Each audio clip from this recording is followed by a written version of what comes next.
ಚೀನಾದ ಉನ್ನತ ಮಿಲಿಟರಿ ಜನರಲ್ಗಳು ಇದ್ದಕ್ಕಿದ್ದಂತೆ ಕಣ್ಮರೆಯಾಗ್ತಿರೋದು ಯಾಕೆ ಅನ್ನೋದು ಸಾಕಷ್ಟು ಸಮಯದಿಂದ ಕಾಡ್ತಿರುವ ಪ್ರಶ್ನೆಯಾಗಿದೆ. ಅಧ್ಯಕ್ಷ ಕ್ಸಿ ಜಿನ್ಪಿಂಗ್ ಅವರು ಒಂದು ಕಾಲದಲ್ಲಿ ತಮ್ಮ ಅತ್ಯಂತ ವಿಶ್ವಾಸಾರ್ಹರು ಅಂತ ಪರಿಗಣಿಸಲಾಗಿದ್ದ ಅಧಿಕಾರಿಗಳು ಸೇರಿದಂತೆ ಅನೇಕ ಹಿರಿಯ PLA ಅಧಿಕಾರಿಗಳನ್ನ ತೆಗೆದುಹಾಕಿದ್ದಾರೆ ಅಥವಾ ಅವರ ವಿರುದ್ಧ ತನಿಖೆ ನಡೆಸಿದ್ದಾರೆ. ಇದು ನಿಜವಾಗಿಯೂ ಭ್ರಷ್ಟಾಚಾರ ವಿರೋಧಿ ಅಭಿಯಾನನ ಅಥವಾ ಸಂಭವನೀಯ ತೈವಾನ್ ಬಿಕ್ಕಟ್ಟಿನ ಮೊದಲು ಚೀನಾದ ಮಿಲಿಟರಿ ಮೇಲೆ ನಿಯಂತ್ರಣ ಬಿಗಿಗೊಳಿಸುವ ಕಾರ್ಯತಂತ್ರ ಅನ್ನೋ ಪ್ರಶ್ನೆನೂ ಇದೆ.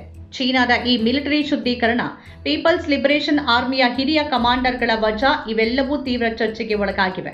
ಜೂನ್ 26ರ ರಾತ್ರಿ ಚೀನಾದಲ್ಲಿ 14 ಪ್ರಮುಖ ನಾಯಕರು ಮತ್ತು ಅಧಿಕಾರಿಗಳ ಹೆಸರುಗಳನ್ನು ತೆಗೆದುಹಾಕಲಾಗಿದೆ. ಇದರಲ್ಲಿ ಒಬ್ಬ ಪಾಲಿಟ್ ಬ್ಯೂರೋ ಸದಸ್ಯರು, 6 ಹಿರಿಯ ಜನರಲ್ಗಳು ಮತ್ತು ಇತ್ತೀಚಿನವರೆಗೂ ಚೀನಾದ ಅತ್ಯಂತ ಶಕ್ತಿಶಾಲಿ ವ್ಯಕ್ತಿಗಳು ಅಂತ ಪರಿಗಣಿಸಲ್ಪಟ್ಟಿದ್ದ ಹಲವರು ಸೇರಿದ್ದಾರೆ. ವಿಚಾರಣೆಗೆ ಒಳಗಾದವರಲ್ಲಿ ಅನೇಕರು ಕ್ಸಿ ಜಿನ್ಪಿಂಗ್ ಅವರ ಅತ್ಯಂತ ವಿಶ್ವಾಸಾರ್ಹ ಅಧಿಕಾರಿಗಳಾಗಿದ್ದರು. ಜಿನ್ಪಿಂಗ್ ನಂಬಿಕೆಯನ್ನು ಕಳೆದುಕೊಳ್ಳೋಕೆ ಕಾರಣವಾಗುವಂಥದ್ದು ಚೀನಾ ಮಿಲಿಟರಿಯೊಳಗೆ ಏನ್ ನಡೀತಿದೆ ಅನ್ನೋ ಪ್ರಶ್ನೆಗಳು ಉದ್ಭವಿಸಿವೆ. ಈ ವರ್ಷದ ಆರಂಭದಲ್ಲಿ ಜನವರಿ 24ರಂದು ಚೀನಾದ ರಕ್ಷಣಾ ಸಚಿವಾಲಯ ಜಾಂಗ್ ಯುಕ್ಸಿಯಾ ಮತ್ತು ಲಿಯು ಜೆನ್ಲಿ ಗಂಭೀರ ಅಶಿಸ್ತು ಹಾಗೂ ಕಾನೂನು ಉಲ್ಲಂಘನೆಗಾಗಿ ತನಿಖೆಯಲ್ಲಿದ್ದಾರೆ ಅಂತ ಹೇಳಿತು.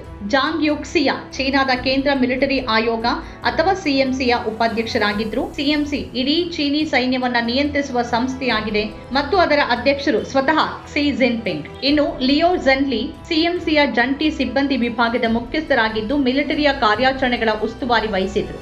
ಶಸ್ತ್ರಾಸ್ತ್ರಗಳ ಖರೀದಿಯಲ್ಲಿ ಅಕ್ರಮ, ಮಿಲಿಟರಿ ಒಪ್ಪಂದಗಳಲ್ಲಿ ಹಗರಣ ಇತ್ಯಾದಿ ಆರೋಪಗಳನ್ನ ಈ ಇಬ್ಬರ ವಿರುದ್ಧ ಮಾಡಲಾಗಿದೆ. ಜಾಂಗ್ ಯುಕ್ಸಿಯಾ ಚೀನಾದ ಪರಮಾಣು ರಹಸ್ಯಗಳನ್ನ USಗೆ ಸೋರಿಕೆ ಮಾಡಿದ್ದಾರೆ ಅಂತ ವಾಲ್ ಸ್ಟ್ರೀಟ್ ಜರ್ನಲ್ ವರದಿ ಹೇಳಿದೆ. 1989ರ ನಂತರ ಇಬ್ಬರು ಪ್ರಮುಖ ಪಾಲಿಟ್ ಬ್ಯೂರೋ ಸದಸ್ಯರನ್ನ ಅವರ ಅವಧಿ ಮುಗಿಯುವ ಮೊದಲು ತೆಗೆದುಹಾಕಲಾಯಿತು. 2022ರಿಂದ ಚೀನಾದಲ್ಲಿ 100ಕ್ಕೂ ಹೆಚ್ಚು PLA ಅಧಿಕಾರಿಗಳು ವಜಾಗೊಂಡಿದ್ದಾರೆ ಅಥವಾ ಕಣ್ಮರೆಯಾಗಿದ್ದಾರೆ ಅಥವಾ ತನಿಖೆಯಲ್ಲಿದ್ದಾರೆ. ರಕ್ಷಣಾ ಸಚಿವ ಲೀ ಶೆಂಗ್ಫು ಮತ್ತು ಅವರಿಗಿಂತ ಮೊದಲು ಆ ಹುದ್ದೆಯಲ್ಲಿದ್ದ ವಿ ಫೆಂಗ್ ವಿರುದ್ಧ 2023ರಲ್ಲಿ ತನಿಖೆ ನಡೆಯಿತು. ಇಬ್ಬರನ್ನು ಜೂನ್ 2024ರಲ್ಲಿ ಪಕ್ಷದಿಂದ ಹೊರಹಾಕಲಾಯಿತು. ಮಾರ್ಚ್ 2025ರಲ್ಲಿ CMC ಉಪಾಧ್ಯಕ್ಷ ವಿ ಡಾಂಗ್ ಇದ್ದಕ್ಕಿದ್ದಂತೆ ಕಣ್ಮರೆಯಾದರು. ನಂತರ ಅವರನ್ನ ಅಕ್ಟೋಬರ್ 2025ರಲ್ಲಿ ಪಕ್ಷ ಮತ್ತು ಮಿಲಿಟರಿ ಎರಡರಿಂದಾನೂ ಹೊರಗೆ ಹಾಕಲಾಯಿತು. ಇದೆಲ್ಲದರ ಬಳಿಕ ಜೂನ್ 26ರಂದು 14 ಅಧಿಕಾರಿಗಳು ಒಂದೇ ಬಾರಿಗೆ ತಮ್ಮ ಸ್ಥಾನವನ್ನು ಕಳ್ಕೊಂಡ ಸುದ್ದಿ ಬಂತು. ಇದರಲ್ಲಿ ಪಾಲಿಟ್ ಬ್ಯೂರೋ ಸದಸ್ಯ ಮಾ ಕ್ಸಿಂಗ್ರುಯಿ ಮತ್ತು 6 ಜನರಲ್ಗಳು ಸೇರಿದ್ದಾರೆ. 2023ರಿಂದ ಇಲ್ಲಿವರೆಗೆ ಒಟ್ಟು 42 ಹಿರಿಯ ಅಧಿಕಾರಿಗಳನ್ನ ತೆಗೆದುಹಾಕಲಾಗಿದೆ.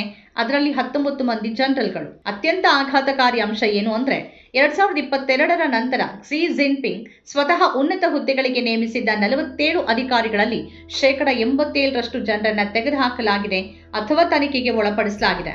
ಜಿನ್ಪಿಂಗ್ ಇನ್ಮುಂದೆ ತಾವೇ ಆಯ್ಕೆ ಮಾಡಿದ ಜನರನ್ನು ಕೂಡ ನಂಬೋದಿಲ್ಲ ಅನ್ನೋದು ಸ್ಪಷ್ಟವಾಗಿದೆ. ಆದರೆ ಅವರೆಲ್ಲರನ್ನು ತೆಗೆದುಹಾಕೋಕೆ ಭ್ರಷ್ಟಾಚಾರ ಒಂದೇ ಕಾರಣ ಆಗಿರೋದಕ್ಕೆ ಸಾಧ್ಯ ಇಲ್ಲ. ಚೀನಾದ ಮಿಲಿಟರಿಯಾದ್ಯಂತ ಭ್ರಷ್ಟಾಚಾರ ದಶಕಗಳಷ್ಟು ಹಳೆಯ ಪಿಡುಗು ಅಂತ ಪರಿಣಿತರು ಹೇಳ್ತಾರೆ. ಆದರೆ ಇಲ್ಲಿ ಭ್ರಷ್ಟಾಚಾರ ಕೇವಲ ನೆಪ. ನಿಜವಾದ ಕಾರಣ ಬೇರೆ ಯಾವುದೋ ಆಗಿರಬಹುದು ಅಂತಾನು ಹೇಳಲಾಗ್ತಿದೆ.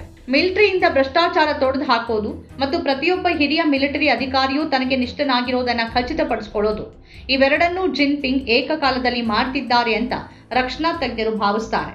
ಯಾವುದೇ ಅಧಿಕಾರಿ ಮತ್ತೊಂದು ಅಧಿಕಾರ ಗುಂಪಿಗೆ ಹತ್ತಿರವಾಗಿದ್ದಾರೆ ಅಥವಾ ಭವಿಷ್ಯದಲ್ಲಿ ಬೆದರಿಕೆ ಆಗಬಹುದು ಅನ್ನೋ ಸಣ್ಣ ಅನುಮಾನ ಬಂದರೂ ಅವರನ್ನ ಜಿನ್ಪಿಂಗ್ ತೆಗೆದುಹಾಕ್ತಾರೆ. ಇದೆಲ್ಲದಕ್ಕೂ 1989ರ ಟಿಯಾನನ್ಮೆನ್ ಸ್ಕ್ವೇರ್ ಆಕ್ರಮಣದ ಆಘಾತವೇ ಕಾರಣ ಅಂತ ಹೇಳಲಾಗ್ತಿದೆ. ಆ ವರ್ಷ ಸೈನ್ಯದ ಒಳಗೆ ದಂಗೆಯಂತಹ ಪರಿಸ್ಥಿತಿ ಉದ್ಭವಿಸಿತು. ಹಿರಿಯ ಜನರಲ್ಗಳು ಪ್ರತಿಭಟನಾ ನಿರತ ವಿದ್ಯಾರ್ಥಿಗಳ ಮೇಲೆ ಗುಂಡು ಹಾರಿಸೋದನ್ನ ಮೊದಲು ವಿರೋಧಿಸಿದ್ರು.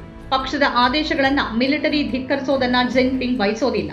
ಇನ್ನೊಂದು ಕಾರಣ ಅಂದ್ರೆ 2027ರಲ್ಲಿ ಪಕ್ಷದ ಸಮಾವೇಶ. ಅಲ್ಲಿ ಜಿನ್ಪಿಂಗ್ ಅವರ ಮುಂದಿನ ಅವಧಿಯನ್ನ ನಿರ್ಧರಿಸಲಾಗುತ್ತೆ. ನಿವೃತ್ತಿಯ ನಂತರ ಯಾವುದೇ ಹಳೆಯ ಬಣ ತಮ್ಮ ಮೇಲೆ ಪ್ರಾಬಲ್ಯ ಸಾಧಿಸೋದನ್ನ ಅವರು ಬಯಸೋದಿಲ್ಲ. ಆದ್ರಿಂದ ಅವರು ಈಗ ತಮ್ಮದೇ ಆದ ಬಣವನ್ನು ರಚಿಸಬಹುದಾದ ಪ್ರತಿಯೊಬ್ಬ ಅಧಿಕಾರಿಯನ್ನ ತೆಗೆದುಹಾಕ್ತಾ ಇದ್ದಾರೆ. ಕೆಲ ರೀತಿಯಲ್ಲಿ ಜಿನ್ಪಿಂಗ್ ಮಾವೋ ಝೆಡಾಂಗ್ ಅವರ ಮಾತನ್ನ ಅನುಸರಿಸುತ್ತಿದ್ದಾರೆ. ಪಕ್ಷ ಮಿಲಿಟರಿಯನ್ನ ನಿಯಂತ್ರಿಸುತ್ತೆ, ಮಿಲಿಟರಿ ಎಂದಿಗೂ ಪಕ್ಷವನ್ನ ನಿಯಂತ್ರಿಸೋದಿಲ್ಲ ಅನ್ನೋದು ಮಾವೋ ಮಾತು. ಮಿಲಿಟರಿ ತನ್ನದೇ ಆದ ನಿರ್ಧಾರಗಳನ್ನ ತೆಗೆದುಕೊಳ್ಳುವಷ್ಟು ಶಕ್ತಿಶಾಲಿ ಆದ್ರೆ ಅದು ಪಕ್ಷಕ್ಕೆ ದೊಡ್ಡ ಬೆದರಿಕೆ ಒಡ್ಡಬಹುದು ಅಂತ ಮಾವೋ ನಂಬಿದ್ರು. ಆದ್ರಿಂದ ಚೀನಿ ಮಿಲಿಟರಿಯ ಮೇಲಿನ ಅಂತಿಮ ನಿಯಂತ್ರಣ ಯಾವಾಗಲೂ ಕಮ್ಯುನಿಸ್ಟ್ ಪಕ್ಷದ ಮೇಲಿರುತ್ತೆ ಅನ್ನೋದನ್ನ ಮೊದಲಿಂದಲೂ ಅನುಸರಿಸಲಾಗಿದೆ.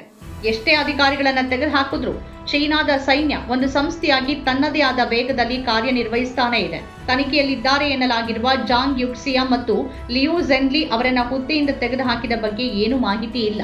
ಮೊನ್ನೆಯ ಪಟ್ಟಿಯಲ್ಲೂ ಆಶ್ಚರ್ಯಕರವಾಗಿ ಅವರ ಹೆಸರಿಲ್ಲ. ಆದರೆ ಮುಂದಿನ ಸರದಿ ಅವರದ್ದೇ ಆಗಿರಬಹುದು. ಇಬ್ಬರನ್ನು ಪಕ್ಷ ಮತ್ತು ಸೈನ್ಯದಿಂದ ಹೊರಹಾಕಬಹುದು ಅಂತ ಹೇಳಲಾಗ್ತಿದೆ.